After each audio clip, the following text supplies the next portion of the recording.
আসলে দেওয়াল তুললেই ঘর, আর দেওয়াল ভেঙে ফেললেই পৃথিবী। তো এই পৃথিবীটা এরকমই, ওই মানুষের দেওয়া কষ্ট বা অনেক জায়গা থেকে অনেক কষ্ট, এগুলো ভুলে যান।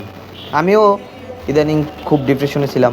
আজকেও আমার ফ্যামিলিরই একজনের কাছে এমন একটা কথা বলতে হলো, যেটা আমার খুব ব্যথিত করলো। তো চিন্তা করলাম যে থাক, ব্যথা পেয়ে কোনো লাভ নাই। দিন শেষে সময়ও চলে যাবে, সময় আসবে কখন দুনিয়া ছেড়ে চলে যাব। নিজে যেভাবে আছি নিজেকে ভালো রাখার চেষ্টা করি, ভালো থাকার চেষ্টা করুন মন থেকে।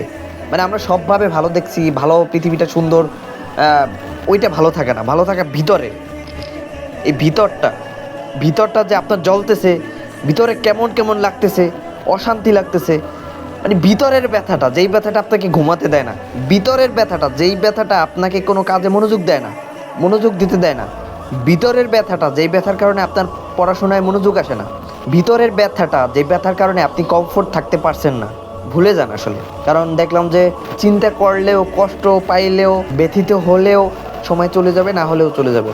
তো রিল্যাক্স থাকার চেষ্টা করেন, মনকে একটু শান্তি দেওয়ার চেষ্টা করেন, মনে মনে চিন্তা করেন আই লাভ মাই সেলফ, নিজেকে ভালোবাসুন, আল্লাহর কাছে ভালো থাকার জন্য দোয়া চান। ভালো থাকাটা একটা মানে অন্যতম একটা নিয়ামত। এই নিয়ামতটা আল্লাহর কাছে চেয়ে নেন, যেমনি হোক। আল্লাহ অবশ্য চাইলে কখনো ফিরিয়ে দেয় না কাউকে, যদি চাওয়ার মতো হয়, চাওয়াটা যদি মন থেকে হয়। আমরা বিভিন্ন কারো কাছে বিভিন্ন কিছু চাইলে মন থেকে চাই, কিন্তু আল্লাহর কাছেও যখন চাই, তখন পাশে কি একটা আওয়াজ করে কেউ, সেটাও আমরা শুনতে পাই। মানে তখন মন থেকে চাই না, মানে মনের গভীর থেকে আল্লাহর কাছে আমরা চাওয়াটা হয় না।